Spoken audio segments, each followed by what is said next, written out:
They say love makes you blind, but sometimes it makes you a prisoner. In the shadows of wealth and privilege, evil wears designer suits and speaks in whispers. It builds cages from silk and gold, then calls them sanctuaries. She thought she'd married her prince. Instead, she'd fed herself to the wolf. But here's the thing about cages. They can't hold what they can't break. And some women are unbreakable.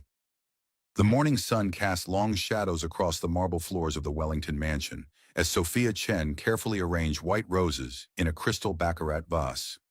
Each movement was deliberate, graceful, the practiced elegance of a woman who had once commanded Harvard Law School classrooms and Manhattan courtrooms before trading her career for what she'd believed was true love. At 28, 6 months pregnant with her first child, Sophia possessed an ethereal beauty that pregnancy had only enhanced. Her long black hair caught the morning light streaming through floor-to-ceiling windows that offered breathtaking views of Central Park. The baby moved gently within her, a constant reminder of the new chapter her life was about to begin. The Wellington mansion sprawled across the top 3 floors of a historic building on Fifth Avenue, each room a testament to Marcus Wellington's vast fortune. Persian rugs worth more than most people's homes covered polished hardwood floors. Original Monets and Picassos adorned walls lined with first-edition books that Marcus collected but never read. The kitchen boasted commercial-grade appliances and a wine cellar housing bottles that cost more than luxury cars. "Mrs. Wellington, will you be dining alone again this evening?" Margaret O'Sullivan, the elderly Irish housekeeper, asked with gentle concern. Margaret had been with the Wellington family for over 30 years, first serving Marcus's parents, then staying on after their deaths in a private plane crash 5 years ago. Sophia's hand instinctively moved to her rounded belly, where their child grew stronger each day. "I'm afraid so. Margaret, Mr. Wellington texted that he'll be working late again." Margaret's weathered face showed the slightest frown. "That's the 4th night this week, ma'am. A man should be home with his expecting wife." "Oh, you know how it is with Wellington Empire expanding into Asian markets. Marcus has been under tremendous pressure from the board of directors." But even as she defended her husband, Sophia felt a familiar pang of loneliness. Marcus Wellington, at 45, was considered one of the most powerful men on Wall Street. His investment empire had grown from his parents' modest hedge fund into a billion-dollar conglomerate with holdings in real estate, technology, and international finance. Business magazines regularly featured him on their covers, praising his ruthless efficiency and killer instinct in the financial world. Their love story had been the stuff of fairy tales, at least from the outside. Sophia had been working crushing hours at Pemberton, Hughes and Associates, one of Manhattan's most prestigious law firms, when she'd met Marcus at a charity gala for children's cancer research. He'd approached her during the silent auction, bidding against her for a week in Tuscany. "Why don't we share it?" he'd suggested with a smile that could have launched 1,000 ships. "I promise I'm excellent company." 3 weeks later, they were flying to Florence in his private jet, Marcus showing her vineyards he owned and villas he'd restored. He'd proposed 6 months after that, presenting her with a flawless 10-carat diamond overlooking the Mediterranean Sea from the deck of his yacht. "I want to give you the world, Sophia," he'd whispered as she said yes through tears of joy.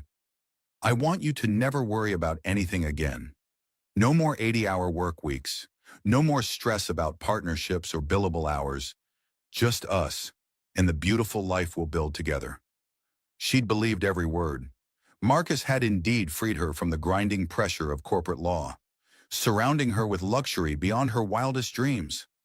Private jets to Paris for weekend shopping trips, jewelry from Cartier and Harry Winston, gowns by Valentino and Oscar de la Renta for the society events they attended as Manhattan's golden couple.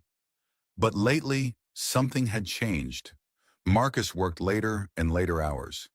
When he was home, he seemed distracted, often taking phone calls in his study with the door locked.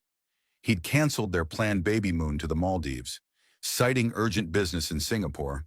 Most troubling of all, he'd grown cold and distant, treating their conversations like business meetings rather than intimate exchanges between husband and wife.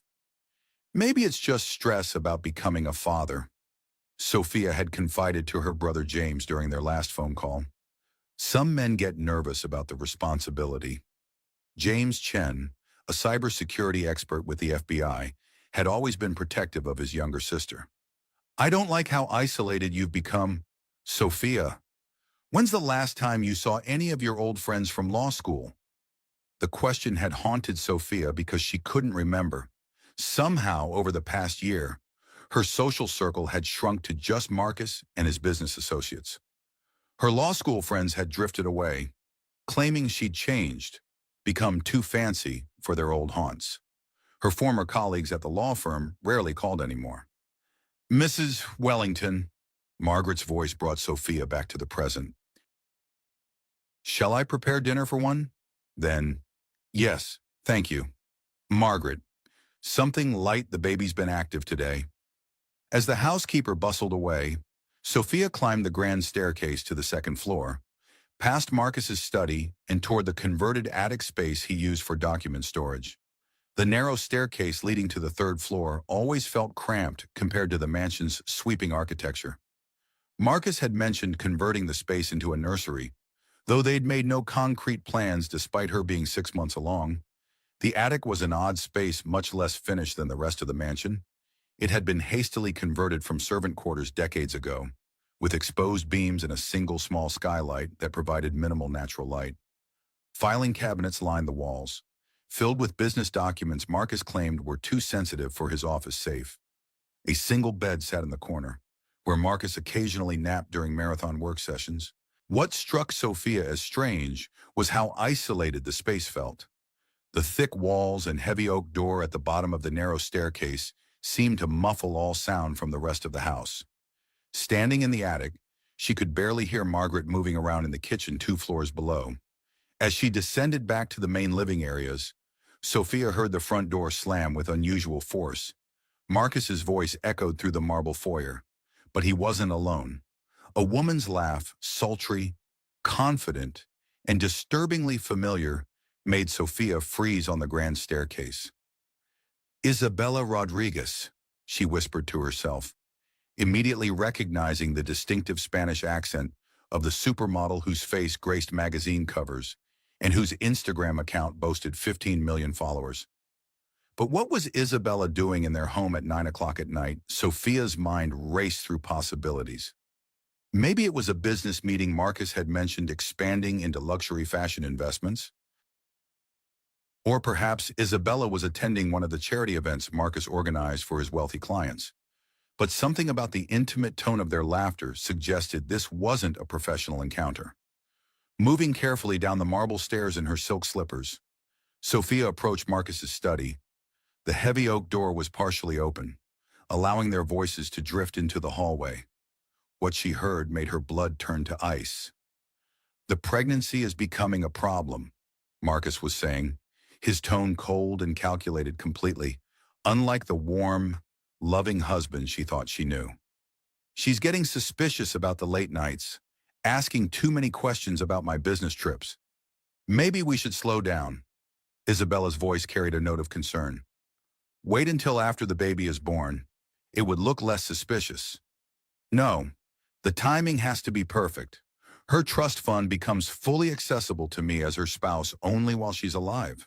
Once she's dead, the inheritance laws get complicated. Better to handle things while I still have full legal access to her accounts. Sophia's hand flew to her mouth to stifle a gasp. Handle things. What did he mean by that?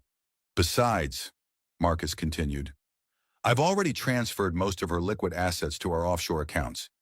The pregnancy was perfect timing, gives us a reason for her to be emotionally unstable when the time comes.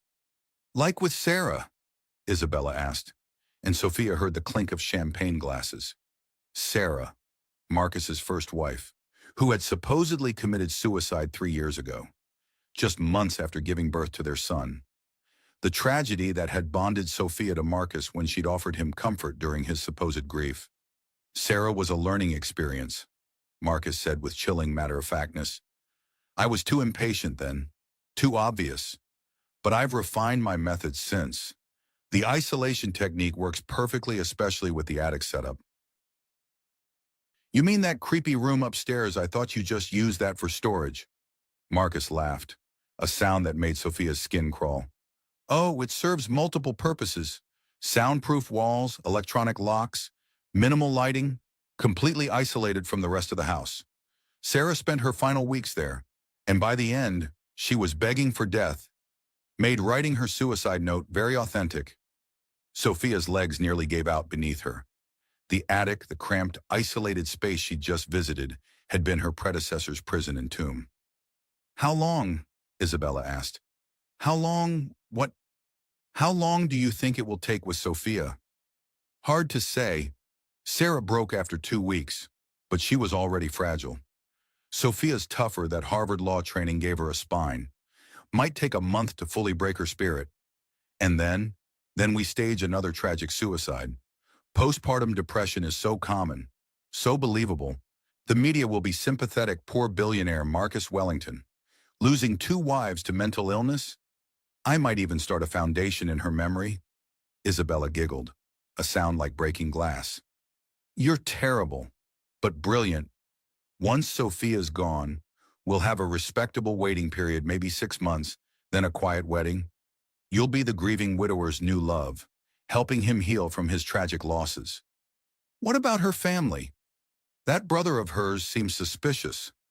James Chen is FBI, but he has no jurisdiction over a domestic suicide.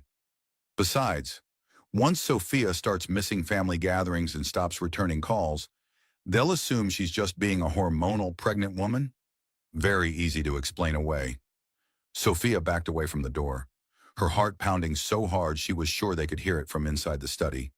Her hands shook as she touched her belly, feeling their child move as if sensing the danger they were both in. She had to get out. She had to call James, call the police, call anyone who could help. But as she turned toward the main staircase, Marcus appeared in the study doorway. His handsome face, the face that had once looked at her with such tenderness during their courtship, now held the cold calculation of a predator who'd cornered his prey. Behind him, Isabella emerged wearing one of Sophia's designer dresses and a necklace that had been Sophia's grandmother's. Sophia, darling, Marcus said smoothly, his voice returning to the warm tone she remembered. You're looking pale. All this pregnancy stress can't be good for the baby. I was just going to make some tea, she managed, trying to keep her voice steady while her mind raced for an escape plan. Actually, I think you need something stronger than tea. You've been having episodes lately, paranoid thoughts, irrational fears. It's not uncommon in pregnancy, but it's concerning. Episodes, Marcus. I don't know what you mean. The other day you accused me of moving your jewelry. Last week you thought Margaret was stealing from your purse. And tonight, I caught you eavesdropping on a private business conversation. His voice carried disappointment and concern that would have been convincing to anyone who hadn't heard his real conversation with Isabella. I wasn't eavesdropping. Sophia, denial is one of the symptoms. Dr. Harrison agrees that you need immediate intervention before you harm yourself or the baby. What Dr. Harrison? I don't have a Dr. Harrison. Before she could finish the sentence, Marcus's strong hands gripped her arms with firm pressure. His fingers dug into her flesh whenever she tried to pull away, but his face maintained an expression of loving concern. We've prepared a special room for you, he continued, guiding her toward the staircase with inexorable force. Somewhere quiet and safe where you can focus on the baby's health without all the stress and distractions of daily life. Marcus, please, I heard everything you said. I know about Sarah, about your plans. Shh, he said gently, but his grip tightened painfully. You're having delusions, sweetheart, but don't worry. This treatment will help clear your mind. Isabella followed behind them, no longer bothering to hide her triumphant smile. She was already wearing Sophia's jewelry, her manicured fingers trailing along the banister that Sophia would never touch again as a free woman. Don't worry, darling, Isabella purred, her Spanish accent thick with mock sympathy. We'll take excellent care of your lovely home while you're recovering. I've always admired your taste in furnishing. The narrow staircase to the attic felt like a walk to the gallows. Each step carried Sophia further from the life she'd known and closer to becoming Marcus's next victim. The wooden steps creaked under their combined weight as Marcus pushed her upward with relentless pressure. At the top of the stairs, the converted attic looked completely different than it had just hours earlier. Gone were the filing cabinets and business documents. In their place stood a narrow single bed with institutional white sheets, a small wooden table, and a portable camping toilet hidden behind a thin privacy screen. A mini refrigerator hummed in the corner next to a sink barely large enough for washing hands. "This will be your home until the baby comes," Marcus announced, his mask of concern slipping to reveal cold satisfaction. "For your own safety, of course, we can't have you hurting yourself or the child during one of your episodes. This is kidnapping. Marcus, it's illegal imprisonment. When people find out what that I'm caring for my mentally ill pregnant wife in the privacy of our own home. Margaret thinks you've gone to a special psychiatric facility in Switzerland. Very exclusive, very discreet. Your brother will be told the same story." The electronic lock on the heavy oak door was sophisticated, clearly installed recently, and specifically for this purpose. Marcus demonstrated how it worked with both a key card and a numerical code. "I'll bring meals twice a day," he continued matter-of-factly. "Just enough to keep you and the baby healthy. Too much food can exacerbate psychological episodes in pregnant women." "Episodes, Marcus. I'm not crazy. I know what I heard." "The beautiful thing about isolation," Marcus said, ignoring her protests, "is how quickly it breaks down a person's sense of reality." Sarah started doubting her own memories within the first week. By the end, she couldn't tell what was real and what was delusion. The door slammed shut with the finality of a coffin lid.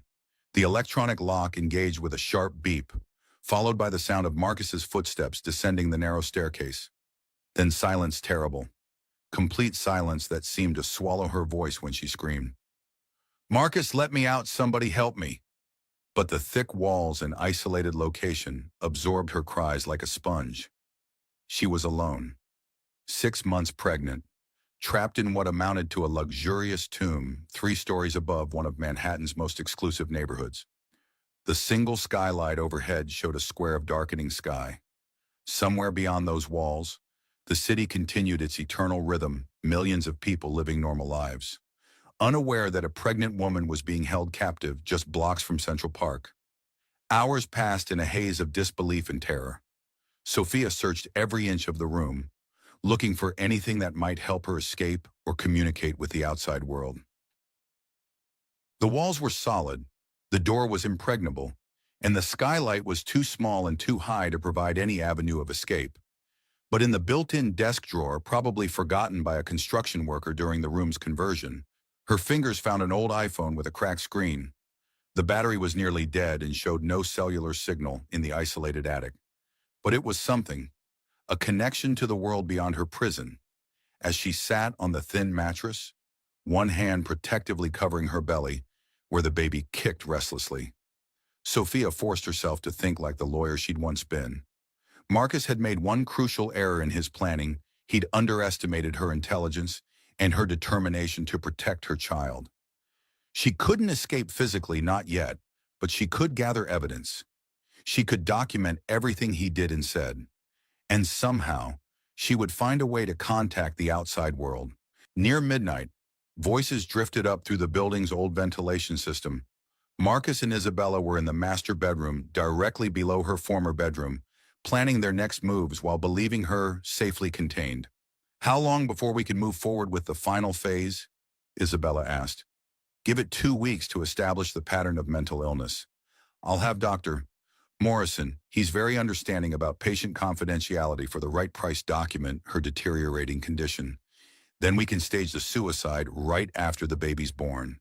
New mother, overwhelmed by postpartum depression. Tragic but believable. "What about the baby adoption? There are wealthy couples who'll pay handsomely for a healthy infant with no questions asked. The money goes into our Swiss accounts, along with Sophia's inheritance." Sophia bit her knuckle to keep from crying out. Not only were they planning to murder her, but they intended to sell her child like property. But as she listened to their cold planning, something hardened inside her. The despair and terror began transforming into something else, something colder and more dangerous. Marcus Wellington thought he was dealing with the pampered trophy wife he'd created. He had no idea he'd trapped a Harvard-trained lawyer with nothing left to lose and everything to fight for. She found a loose floorboard near the heating vent and pried it up with her engagement ring, the 10-carat symbol of Marcus's love that now felt like a shackle. Beneath the floor was a narrow gap that connected to the building's old mechanical systems. The space was barely wide enough for a person, but it might be her only chance at freedom. As dawn broke over Manhattan, casting pale light through the skylight, Sophia made a silent vow. She would not become another Sarah Morrison. She would not let Marcus destroy her child's future. She would survive this attic prison, gather the evidence needed to destroy him, and make sure he paid for every life he'd taken. But first, she had to learn the building's secrets, map its hidden pathways, and find a way to turn her prison into a base of operations. Marcus Wellington thought he'd trapped a victim in his attic. Instead, he'd imprisoned a warrior who was about to unleash hell on his carefully constructed empire of murder and theft. The hunt was about to begin. Could a pregnant woman trapped in an attic possibly outwit a billionaire with unlimited resources? Or was Sophia destined to become another tragic footnote in Marcus Wellington's catalog of victims? 3 weeks in the attic had transformed Sophia Chen from the pampered wife of a billionaire into something harder, more focused, and infinitely more dangerous. The luxurious life she'd known felt like a dream compared to the stark reality of survival in her makeshift prison. The routine Marcus had established was calculated to break her spirit. Meals arrived twice daily, always the same: a peanut butter sandwich, a bottle of water, and a handful of prenatal vitamins. Just enough nutrition to keep her and the baby alive, but insufficient to maintain her strength. The portions were measured precisely, designed to create a constant state of hunger that would cloud her thinking and weaken her resolve.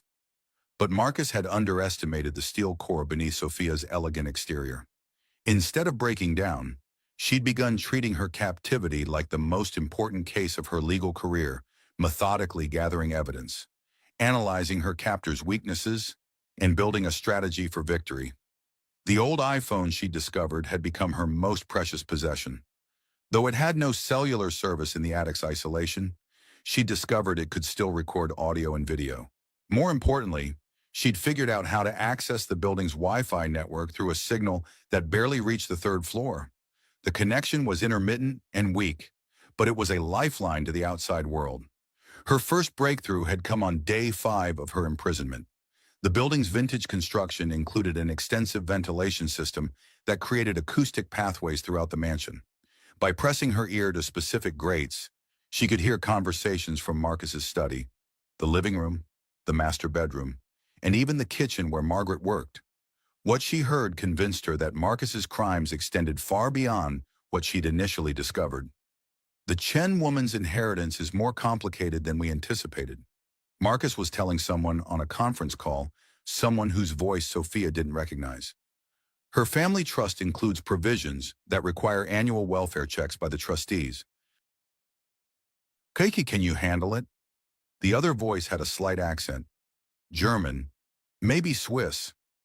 Already in motion, I've hired an actress to impersonate Sophia for video calls with the family lawyers. Close enough resemblance, and pregnancy weight gain explains any differences. The trustees will receive documentation showing she's in an exclusive European clinic for high-risk pregnancy management. Excellent. And the other matter. The Rodriguez arrangement is proceeding as planned. She's already moved into the house full-time, playing the role of concerned friend, helping me care for my unstable wife. When the time comes, she'll be a convincing witness to Sophia's mental deterioration. Sophia's hand tightened around the phone as she recorded every word. Marcus wasn't just a serial killer. He was running a sophisticated operation with international connections. The implications were staggering. Over the following days, she pieced together the full scope of Marcus's criminal enterprise. Through overheard phone calls and recorded conversations, she learned that he'd been systematically targeting wealthy women for over a decade. His method was always the same charm: marriage, isolation, and murder, followed by the appropriation of their assets through a network of corrupt lawyers, doctors, and financial advisors. Sarah Morrison hadn't been his first victim. Before Sarah, there had been Victoria Chen, no relation to Sophia's family, a tech entrepreneur from San Francisco, whose accidental death had netted Marcus $12 million. Before Victoria, there was Amanda Wilson, a Boston socialite whose suicide had been as carefully staged as Sarah's. The list went back years, each victim contributing to Marcus's growing fortune and refining his murderous technique. But her most horrifying discovery came on day 12 of her captivity. "The baby complicates the timeline," Isabella was saying during one of her regular strategy sessions with Marcus. "What if she doesn't break as quickly as the others? Then we accelerate the schedule," Marcus replied coldly. Sophia's stronger-willed than Sarah was, but pregnancy makes women vulnerable in other ways. "I've been reducing her food portions gradually.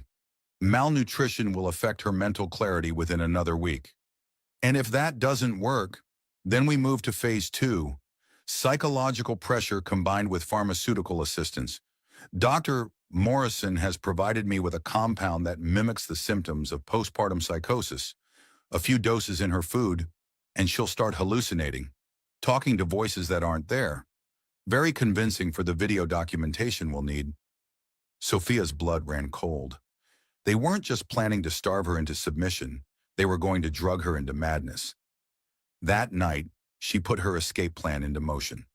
The loose floorboard near the heating vent had become her gateway to the building's hidden infrastructure. The space beneath was narrow, barely 18 inches high, but it connected to the mansion's mechanical systems. During her reconnaissance missions, she discovered that the building's original architecture included service corridors that ran between the walls, allowing maintenance access to plumbing and electrical systems. Moving through these spaces while 6 months pregnant was agony.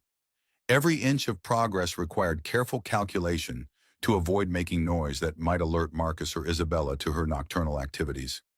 But desperation gave her strength, and her legal training had taught her to think systematically even under extreme pressure. Her first objective was Marcus's home office on the second floor. She'd memorized the building's layout during her 3 years of marriage, and she knew exactly where he kept his most sensitive documents. The wall safe behind the Monet painting contained not just cash and jewelry, but USB drives with encrypted files dating back over a decade.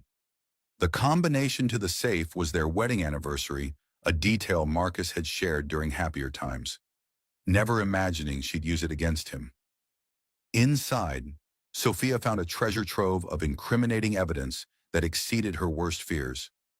The USB drives were meticulously labeled with dates and initials: VM 2018 for Victoria Morrison, AW 2019 for Amanda Wilson, SM 2021 for Sarah Morrison, and most chilling of all, SC 2024 for Sophia Chen, her own death, pre-planned and documented before she'd even known she was in danger. Each drive contained the same horrifying catalog surveillance footage of the victims' final days, audio recordings of their pleas and suffering, and detailed financial records showing how their assets had been systematically transferred to Marcus's control. The videos were particularly nauseating. Marcus had filmed each woman's psychological breakdown as if it were entertainment. Sarah Morrison's final video was especially haunting. The young mother, emaciated and broken after weeks in the same attic where Sophia now lived, begged Marcus for news of her newborn son. "Please," Sarah whispered to the camera, her voice barely audible. "Just tell me he's safe. Tell me you'll find him a good family. I'll do anything you want. Sign anything you need. Just promise me my baby will be loved." Marcus's voice off camera was emotionless. "Your baby is no longer your concern, Sarah. He'll go to people who can afford to give him opportunities you never could.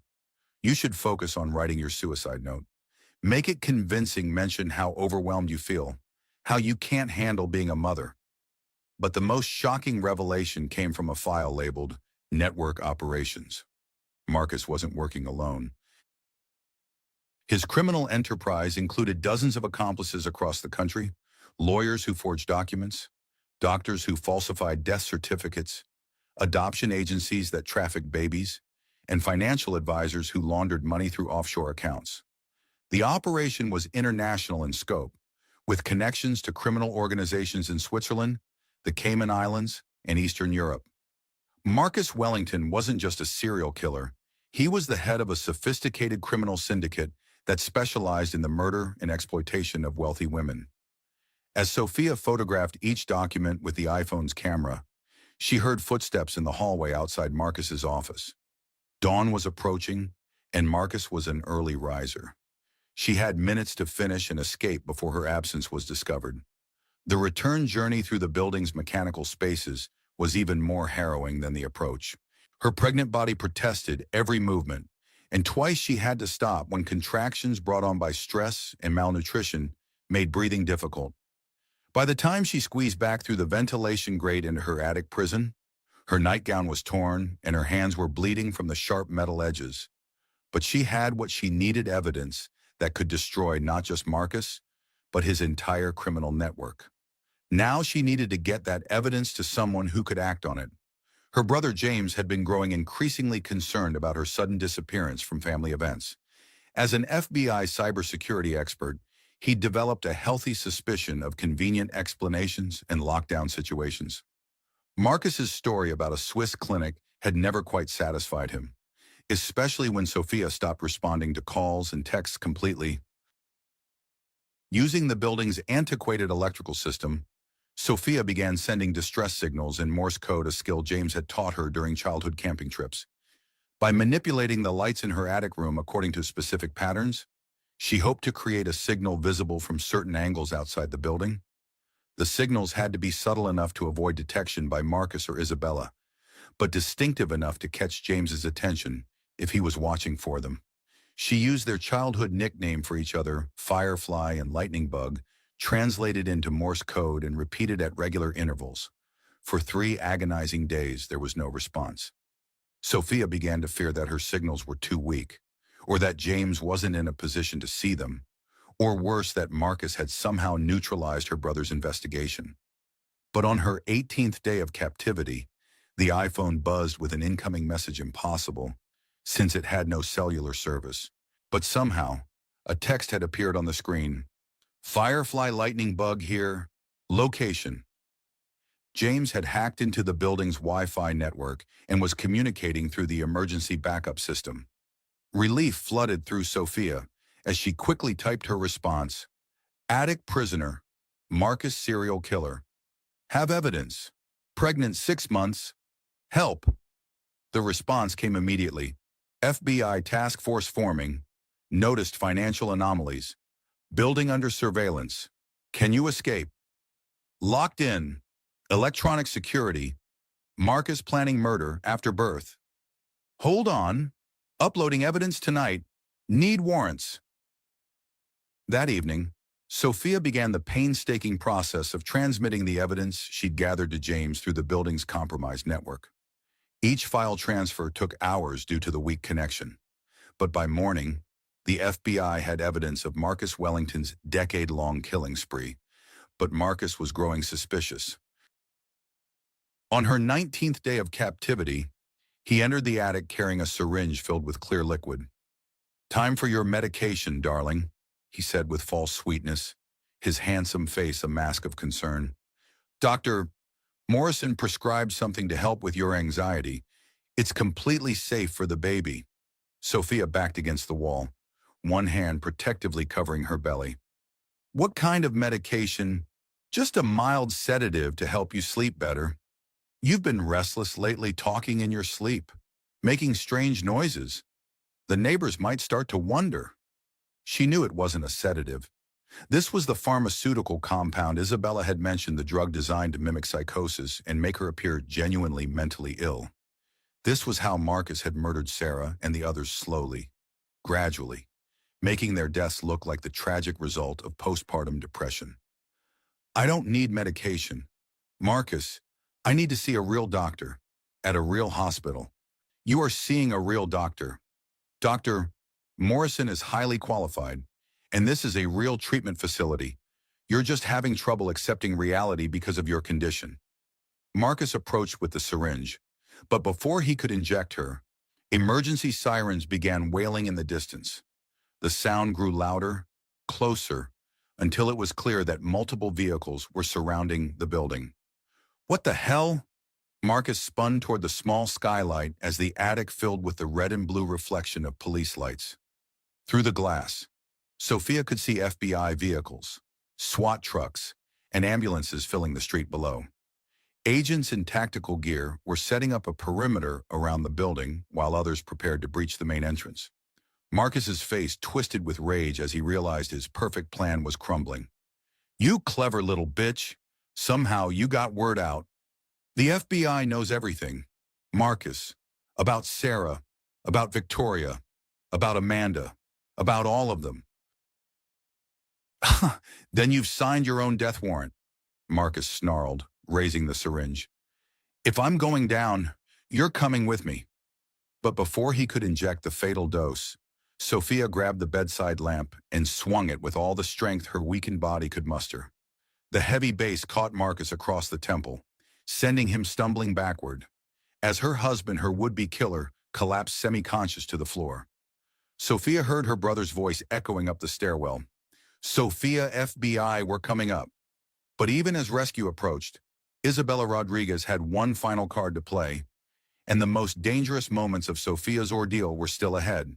With the FBI closing in and evidence of Marcus's crimes overwhelming, would Sophia finally taste freedom, or would Isabella's desperation lead to an even deadlier confrontation in the attic that had become both prison and battleground? The electronic lock on the attic door disengaged with a sharp click that sounded like freedom itself.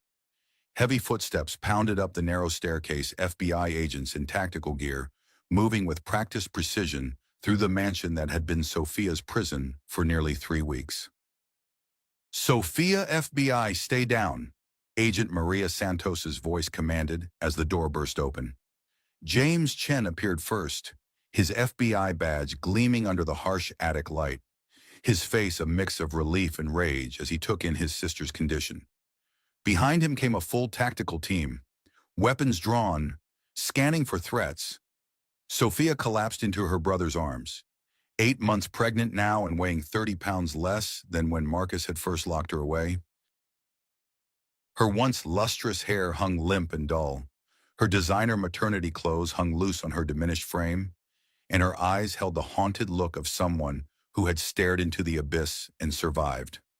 Jesus Christ, Sophia, what did that monster do to you?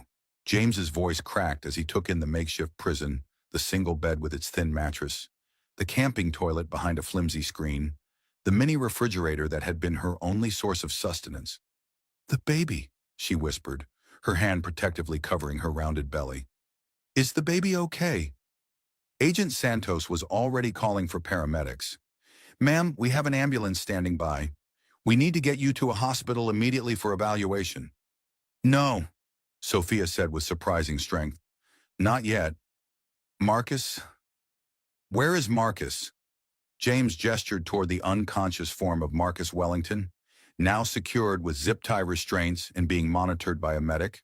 Blood seeped from the head wound Sophia had inflicted with the lamp, but he was breathing steadily. He'll live to stand trial, Agent Santos confirmed. Though after what we found in his files, he'll be lucky if he doesn't get the death penalty. But even as the agents secured the attic, gunshots echoed from the mansion's lower floors. The sharp cracks of pistol fire, followed by shouted commands, told a story of violence still unfolding. Isabella Rodriguez, Agent Santos spoke into her radio. Subject is armed and barricaded in the study. Repeat, suspect is armed and dangerous.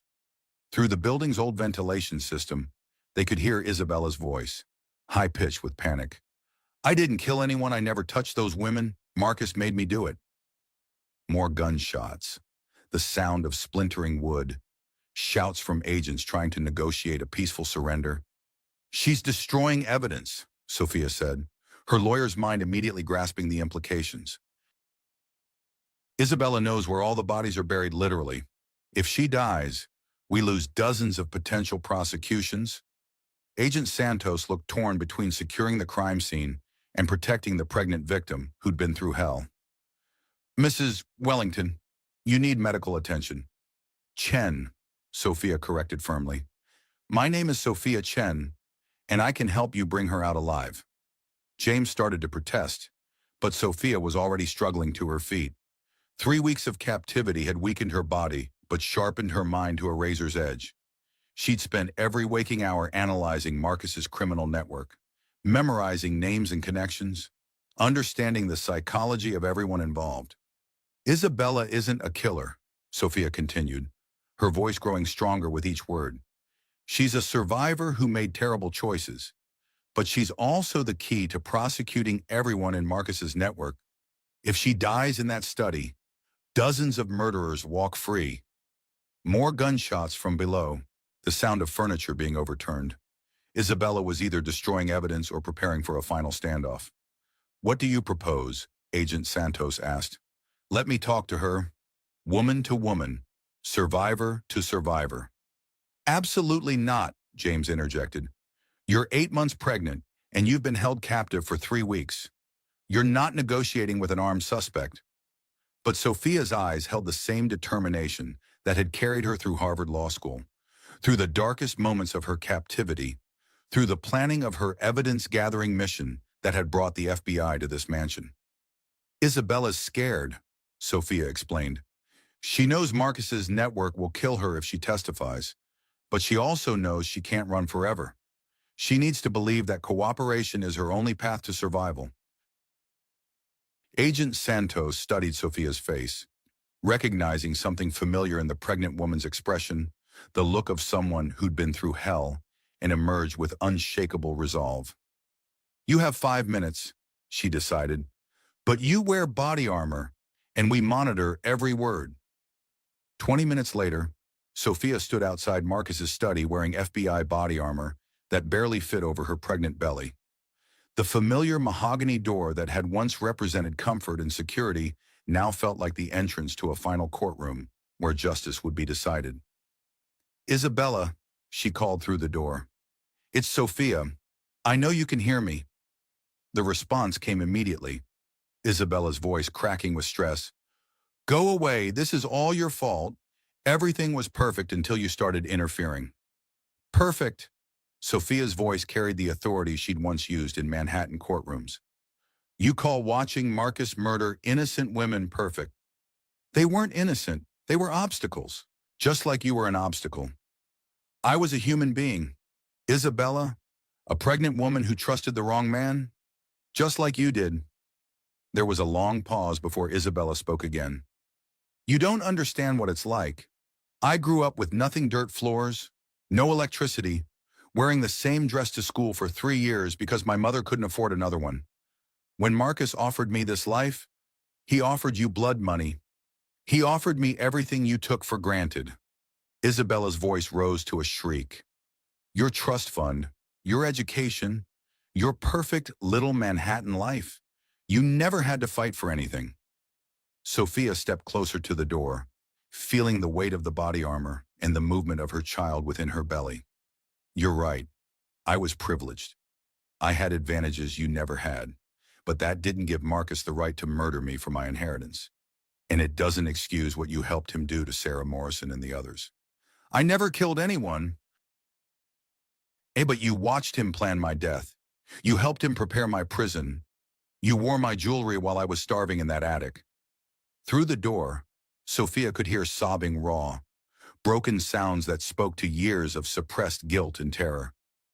Tell me about the others, Sophia continued, her voice gentler now but still persistent. Sarah Morrison wasn't the first, was she? Marcus has files going back 10 years. Victoria Chen in San Francisco, Amanda Wilson in Boston, Jennifer Kumar in Chicago. How many women did you watch him destroy?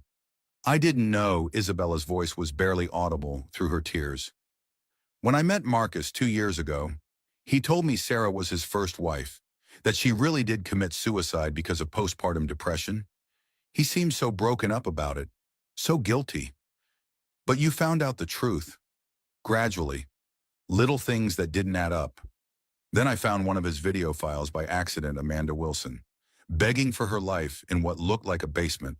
When I confronted him, he said it was old security footage from a kidnapping case he'd consulted on for the FBI. Sophia felt a chill at how easily Marcus had manipulated Isabella with lies built on fragments of truth. When did you realize what he really was? 6 months ago, when he started talking about you, about how unstable you were becoming, how pregnancy was affecting your mental health, the same language he'd used about Sarah. That's when I knew. But you stayed. Where could I go? Isabella's voice carried the desperation of someone who'd been trapped in circumstances beyond her control. He had videos of me helping him move Sarah's body, photos of me wearing her jewelry, financial records showing I'd benefited from her death. He said if I ever tried to leave, he'd frame me for all of it. The door opened slowly, and Isabella Rodriguez appeared in the doorway. The Spanish supermodel who'd graced magazine covers and red carpets worldwide now looked like a broken child, her designer clothes torn, her makeup streaked with tears, her hands shaking as she still held the pistol. You were trapped too, Sophia said with unexpected compassion. Not like you were, Isabella whispered. I had choices. I could have gone to the police, could have warned you. Instead, I chose the money and the lifestyle. I chose to let Marcus make me into his accomplice. You can choose differently now.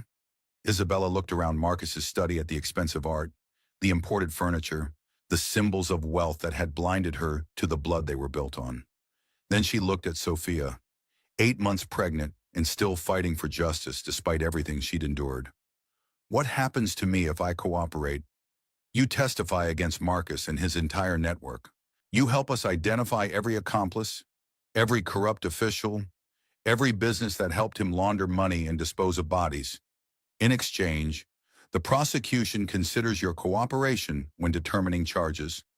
And if I don't, then you're tried as Marcus's co-conspirator in 5 counts of first-degree murder.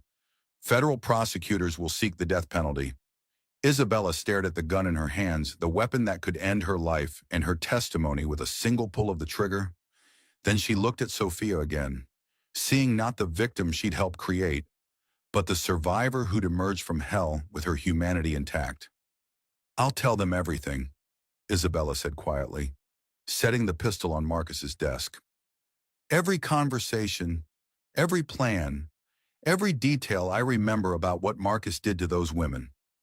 As FBI agents moved in to formally arrest Isabella and secure the scene, Marcus Wellington regained consciousness in the attic that had been Sophia's prison.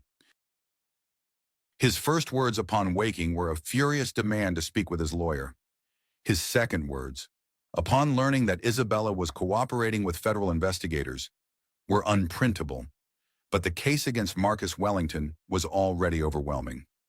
Between Sophia's meticulously documented evidence and Isabella's detailed confession, prosecutors had enough material to ensure multiple life sentences if he managed to avoid execution. The study yielded even more evidence, additional USB drives hidden in the wall safe, financial documents showing the international scope of his criminal network, and most damning of all, a detailed ledger listing each victim alongside the dollar amount of their liquidated assets. Sarah Morrison, $8.5 million. Victoria Chen, $12.3 million. Amanda Wilson, $15.7 million. Jennifer Kumar, $9.8 million. Sophia Chen, $47. $2 million estimated. Each entry included notes about the victim's psychological profile, methods used to break their resistance, and post-mortem procedures for asset transfer. Marcus had treated murder like a business transaction, complete with cost-benefit analysis and profit margins. As evening fell over Manhattan, news of Marcus Wellington's arrest was breaking on every major network. The story had everything journalists craved: billionaire wealth, serial murder, international conspiracy, and a pregnant woman's heroic escape from captivity.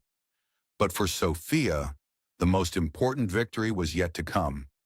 With Marcus behind bars and Isabella cooperating with authorities, would Sophia finally be free to rebuild her life, or would the trauma of her ordeal cast a permanent shadow over her future happiness. 3 months after her rescue from the attic prison, Sophia Chen gave birth to Emma Rose Chen in the VIP maternity suite at Mount Sinai Hospital. The baby arrived healthy despite the ordeal her mother had endured. 7 pounds, 4 ounces of pure determination, as Dr. Michael Chen joked while conducting the delivery. "She's got your fighting spirit," Dr. Chen told Sophia as he placed the newborn on her chest. "Strong heartbeat, excellent reflexes, and she's already showing signs of being incredibly stubborn." Sophia laughed through tears of joy and relief, feeling Emma's tiny fingers grip hers with surprising strength. After months of fear that Marcus's abuse might have harmed her child, holding her healthy daughter felt like the ultimate victory. James Chen stood at the window overlooking Central Park, his FBI badge temporarily set aside as he embraced his new role as protective uncle. "She's beautiful, Sophia, and she's going to grow up knowing her mother is the strongest woman in the world." The past 3 months had been a whirlwind of legal proceedings, media attention, and gradual healing. Marcus Wellington's trial had dominated headlines as prosecutors unveiled the full scope of his criminal enterprise. The evidence Sophia had gathered during her captivity proved instrumental in dismantling an international network of murder, fraud, and human trafficking. Isabella Rodriguez's cooperation had been invaluable in identifying Marcus's accomplices. Her detailed testimony led to arrests in 12 states and 4 countries. Dr.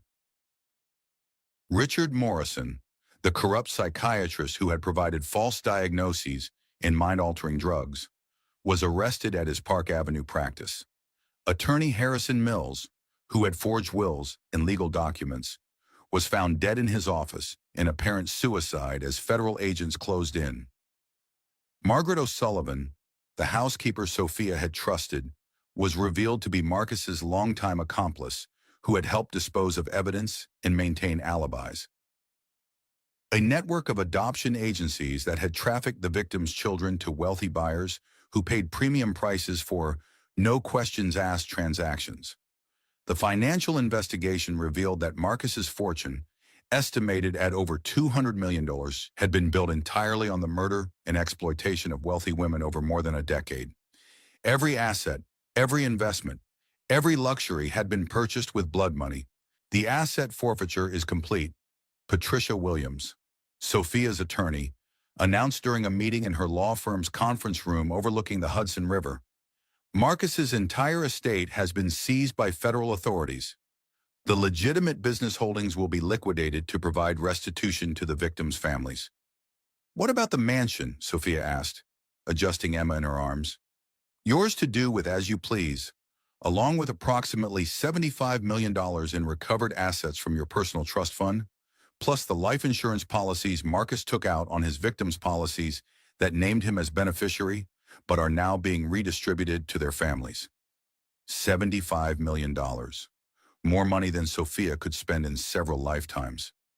But it came at a price she would never have chosen to pay: the trauma of near death, the loss of innocence, the knowledge that evil could wear the face of love.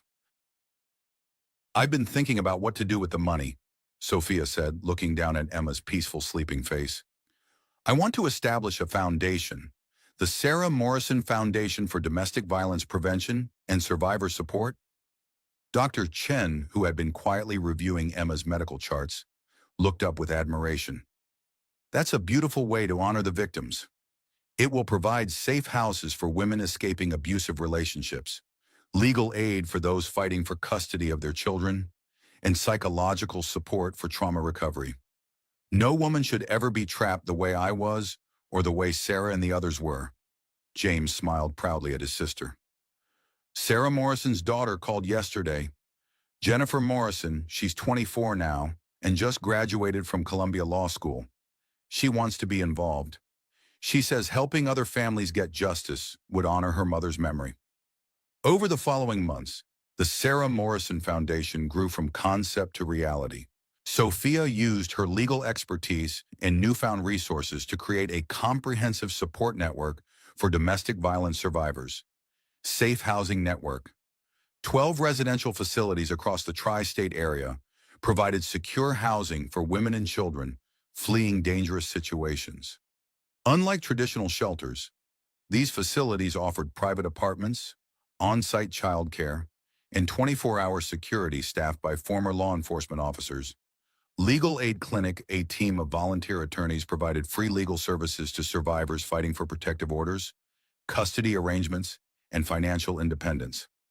The clinic handled over 200 cases in its first year, with a 94% success rate in securing legal protection for clients. Trauma Recovery Program. Licensed therapists specializing in domestic violence trauma offered individual and group counseling.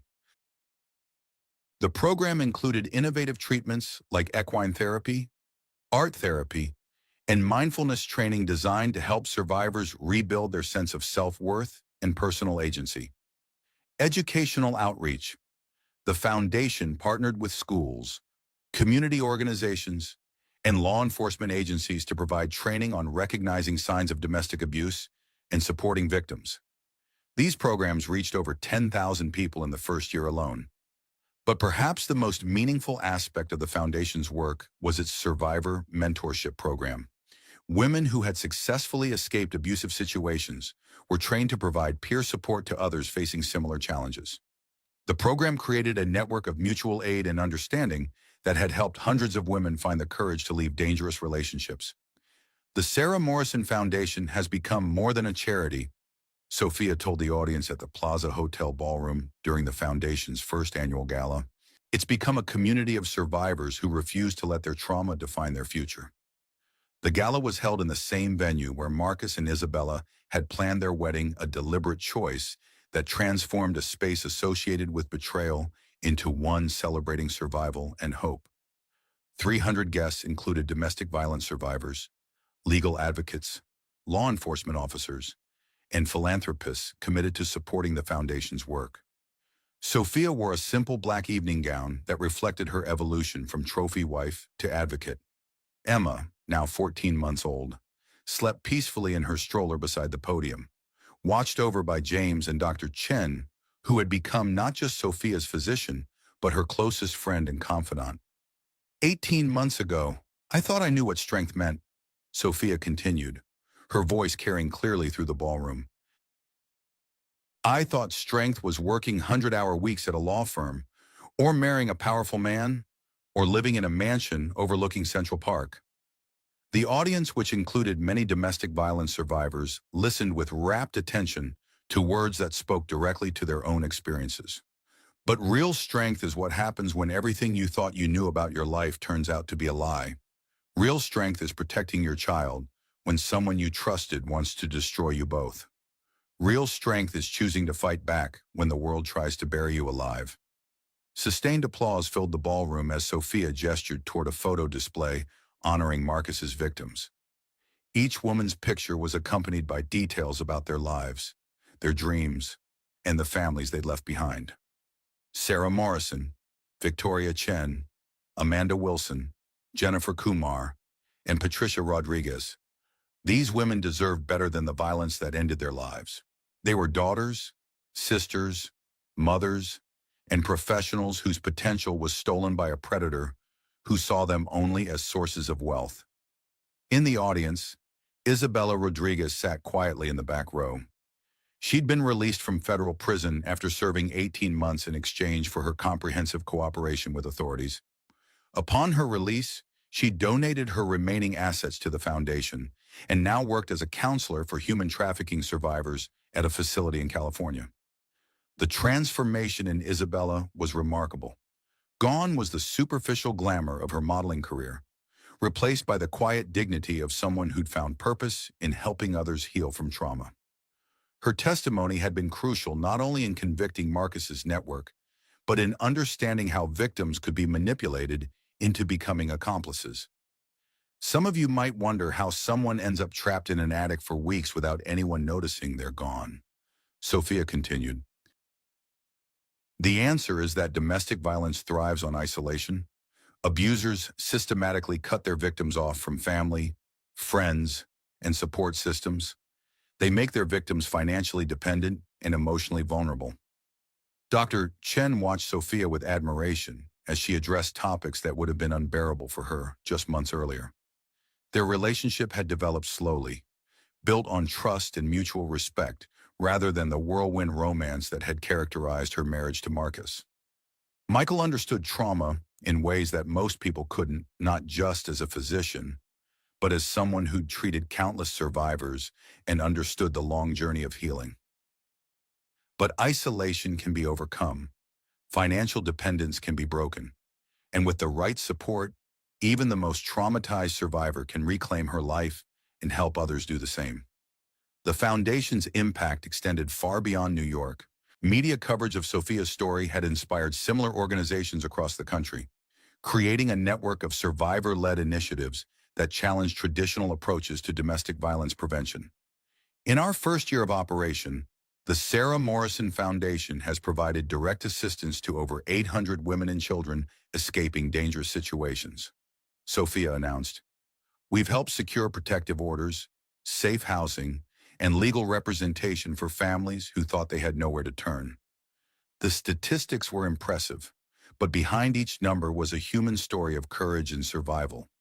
Women like Maria Santos, a single mother who'd escaped an abusive husband with her 3 children and now worked as a victim advocate, or Jennifer Kim, a tech executive who'd survived a controlling marriage and now funded a scholarship program for domestic violence survivors pursuing higher education. But our work is far from finished, Sophia continued. Every day, women and children across this country face the choice between staying in dangerous situations or fleeing with nothing. Every day, predators like Marcus Wellington identify new victims and begin the process of isolation and control that can end in murder. As the evening progressed, the Foundation announced several major initiatives for the coming year: national hotline expansion, a 24-hour crisis line staffed by trained counselors who were themselves domestic violence survivors. The service would provide not just immediate crisis intervention, but ongoing support for women planning safe exits from abusive relationships. Legal reform campaign, working with legislators to close loopholes that allowed abusers to maintain financial control over victims, and to strengthen penalties for domestic violence crimes that escalated to murder.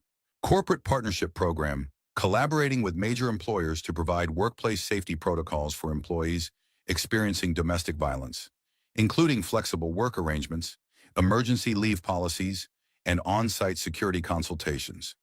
International outreach, expanding services to support immigrant women who faced additional barriers to escaping abuse, including language barriers, immigration status concerns, and cultural isolation.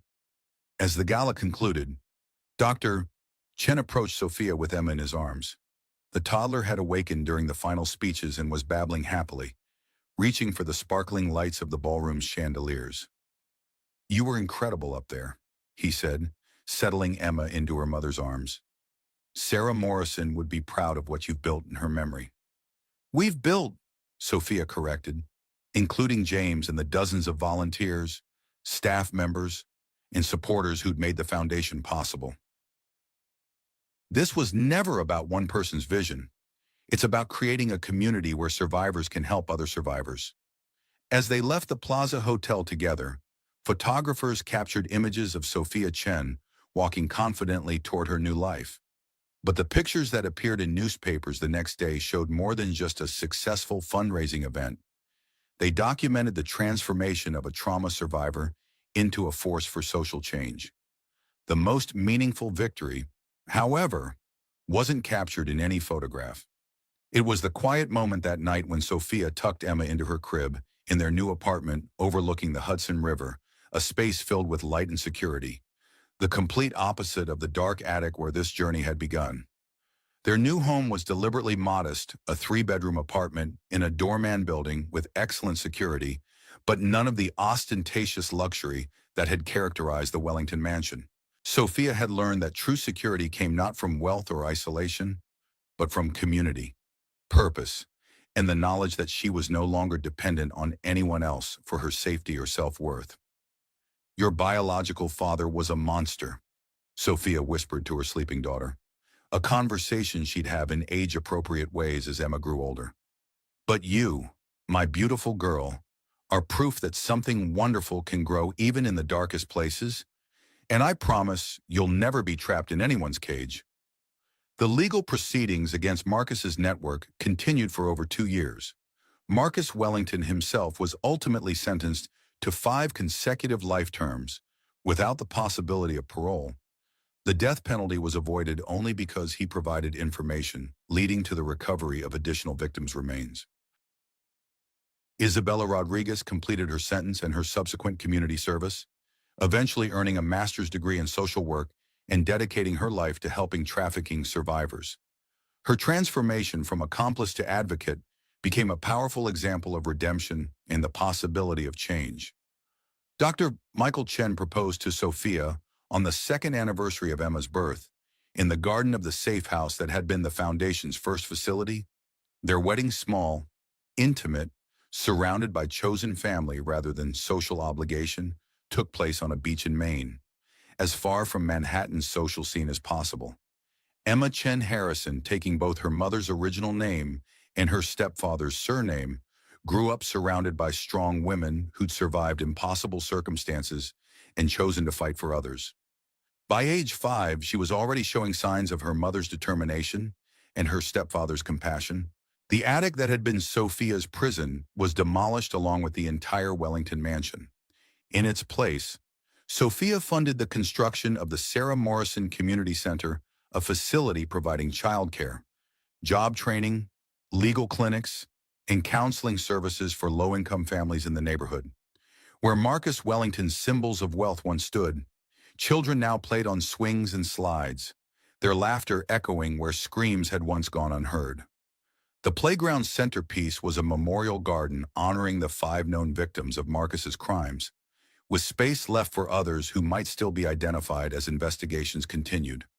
5 years after her rescue, Sophia published her memoir, Escape from the Attic: A Survivor's Guide to Reclaiming Your Life. The book became a bestseller, with proceeds funding additional safe houses and legal clinics across the country. More importantly, it provided a roadmap for other survivors, showing that healing was possible and that trauma could be transformed into purpose. The book's dedication read simply, "For Sarah, Victoria, Amanda, Jennifer, and Patricia, may your stories finally be told. For Emma, may you never need the lessons this book contains. And for every woman still trapped in her own attic, may you find the strength to break free and the community to support you when you do." 10 years later, on a sunny morning in spring, 10 years after her rescue from Marcus Wellington's attic, Sophia Chen Harrison stood before the United States Senate Judiciary Committee. She was there to testify in support of the Domestic Violence Survivors Protection Act, federal legislation that would establish nationwide standards for survivor support services and close legal loopholes that allowed abusers to maintain control over their victims. Emma, now 11 years old, sat in the gallery with James and Michael, watching her mother advocate for women whose stories might otherwise never be heard. The girl who'd been born in the aftermath of trauma had grown into a confident, compassionate child who understood that her mother's work was important, even if she didn't yet know all the details of why. "Senator Williams, committee members," Sophia began, her voice carrying the authority of someone who transformed personal trauma into public purpose. "My name is Sophia Chen Harrison, and I appear before you today not just as the founder of the Sarah Morrison Foundation, but as a survivor of domestic violence who nearly became another statistic." The committee room was packed with advocates, survivors, and journalists covering what many considered the most comprehensive domestic violence legislation in decades. Sophia's testimony was expected to be a crucial moment in building support for the bill. 10 years ago, I was held prisoner in my own home by a man I trusted with my life. For 3 weeks, while I was 8 months pregnant, I lived in an attic room barely larger than a prison cell. My captor, my husband, had already murdered 4 other women using the same methods he planned to use on me. The senators listened intently as Sophia outlined Marcus's systematic approach to isolating and destroying his victims. Her testimony wasn't just personal narrative, it was expert analysis of how domestic violence escalated to murder, delivered by someone who'd survived the experience and dedicated her life to understanding it. But my story isn't unique in its essence, Sophia continued. Every day in America, women are trapped by partners who use isolation, financial control, and psychological manipulation to maintain power over them. The only difference between my case and thousands of others is that I had resources and connections that helped me escape. Over the past decade, the Sarah Morrison Foundation had grown into a national organization with chapters in 38 states.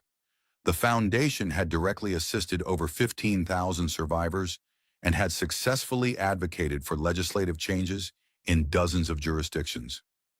The Domestic Violence Survivors Protection Act would create the support infrastructure that every survivor deserves, Sophia explained, outlining the bill's key provisions: standardized training for law enforcement, mandatory reporting protocols for financial institutions, and federal funding for survivor services that currently depend on local charity and goodwill. The legislation would also establish a national database of domestic violence cases, helping to identify patterns and prevent situations where abusers move between jurisdictions to avoid accountability. For the first time, law enforcement agencies would have the tools to track predators like Marcus Wellington before they claimed multiple victims. Senator Elizabeth Warren, the committee's ranking member, asked about the economic impact of domestic violence on survivors and their families. Senator Warren, financial abuse is present in 98% of domestic violence cases. Sophia responded, abusers systematically destroy their victims' credit, access to bank accounts, and employment opportunities. The average survivor leaves an abusive relationship with less than $300 to rebuild her entire life. The Foundation's economic empowerment programs had addressed this reality by providing microloans, job training, and financial literacy education specifically designed for domestic violence survivors. These initiatives had helped hundreds of women achieve economic independence, which research showed was crucial for long-term safety. When women have economic options, they're much more likely to leave dangerous situations before they escalate to lethal violence, Sophia explained. But when they're financially trapped, they often feel they have no choice but to stay and hope things get better. Senator Amy Klobuchar asked about the bill's provisions for children who witness domestic violence. Children who grow up in violent homes are significantly more likely to become either perpetrators or victims of domestic violence as adults, Sophia answered. Breaking that cycle requires early intervention, trauma-informed therapy, and educational programs that teach healthy relationship skills. The Foundation's children's programs served over 3,000 young people annually, providing counseling, mentorship, and educational support designed to help them process trauma and develop resilience. Follow-up studies showed that children who participated in these programs were 60% less likely to experience domestic violence as adults. As the hearing concluded, Sophia reflected on the long journey from that dark attic to this moment of advocacy on the national stage. The scared, pregnant woman who'd been trapped by a predator had become a voice for millions of survivors who might otherwise remain silent. In closing, she told the committee, I want to emphasize that domestic violence thrives in silence and isolation. When we create systems that support survivors, when we believe their stories and provide practical help for rebuilding their lives, we save lives. The women Marcus Wellington murdered didn't have those systems available to them, but with your support for this legislation, future generations of women won't have to face that same isolation. The Domestic Violence Survivors Protection Act passed the Senate by a vote of 68-32 and was signed into law 6 months later. The legislation created the first federal office dedicated to domestic violence prevention and established $500 million in annual funding for survivor services. 15 years later, Emma Chen Harrison graduated from Harvard Law School, the same institution where her mother had studied decades earlier. Unlike Sophia's law school experience, which had been focused on corporate law and financial success, Emma specialized in family law and victim advocacy, planning to dedicate her career to continuing her mother's work. At the graduation ceremony, Sophia sat with Michael, James, and the newest member of their family, Daniel Chen Harrison, the son they'd adopted 3 years earlier from the foster care system. Daniel had been removed from his home due to domestic violence, and his adoption by Sophia and Michael represented the family's commitment to providing safe homes for children who needed them. "I can't believe Emma's already finished law school," James said, watching his niece receive her degree. "It feels like yesterday that she was a baby sleeping through foundation board meetings." "She's going to do incredible things," Michael added. "Just like her mother did," Sophia smiled, remembering her own law school graduation and the life she'd thought she was building with Marcus Wellington. That young woman could never have imagined the path that lay ahead, the trauma that would nearly destroy her, the strength she'd discover in herself, or the purpose she'd find in helping others. The Sarah Morrison Foundation had evolved far beyond Sophia's original vision. It now operated safe houses in all 50 states, had helped pass domestic violence legislation in dozens of jurisdictions, and had assisted over 50,000 survivors in rebuilding their lives. More importantly, it had created a model for survivor-led advocacy that had been replicated by organizations around the world. "You know what the best part is," Sophia said, watching Emma pose for photos with her classmates. "She gets to choose her own path.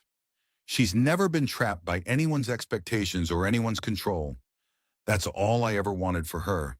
Emma's first job would be at the Legal Aid Society, representing low-income clients in family court cases involving domestic violence and child custody. It was exactly the kind of work Sophia had hoped her daughter would choose: meaningful, challenging, and focused on helping people who might otherwise have no voice in the legal system. That evening, at Emma's graduation party, Sophia delivered a toast that brought together the threads of their family's story.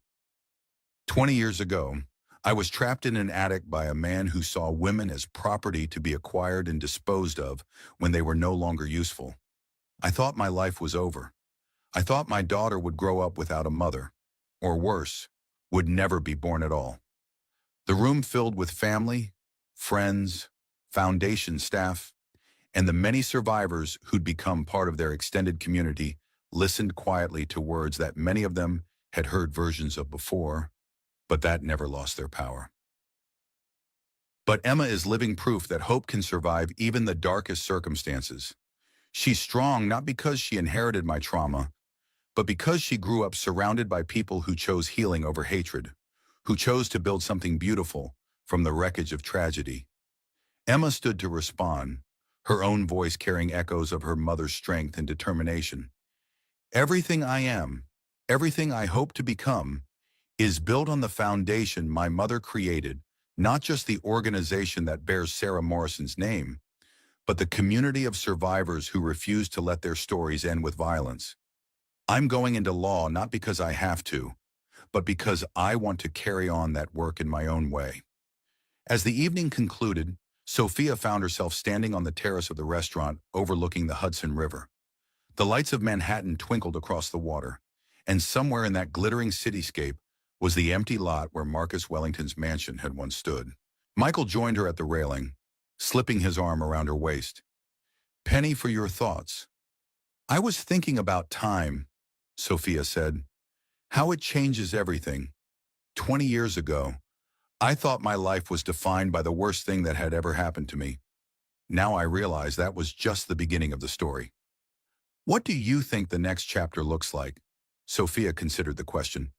Emma was starting her career.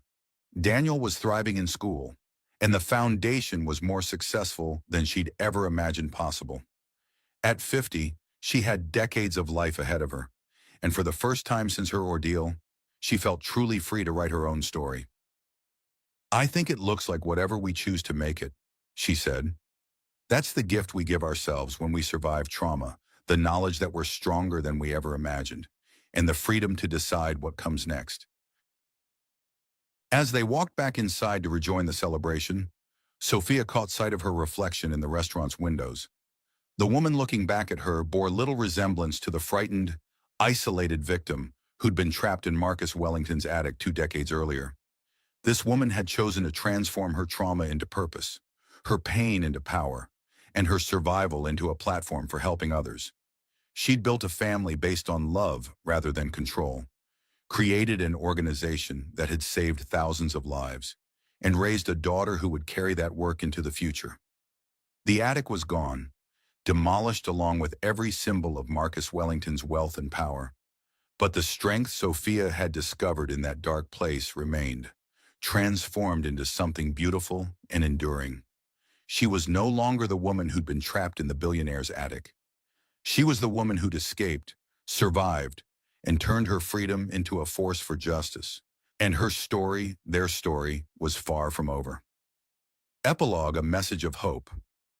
This story is dedicated to the memory of every woman whose life was cut short by domestic violence, and to the millions of survivors who found the courage to escape and rebuild.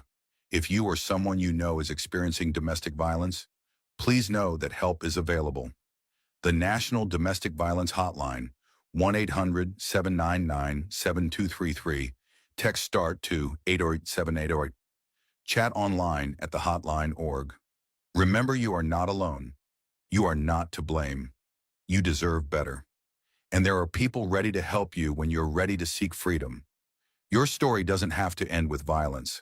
Like Sophia, you can choose to turn your survival into strength, your pain into purpose, and your freedom into a force for good in the world.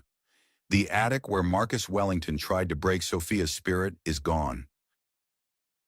But the strength she found there lives on in every woman who refuses to accept abuse as her fate, in every survivor who helps another find safety, and in every person who believes that love should heal, not harm.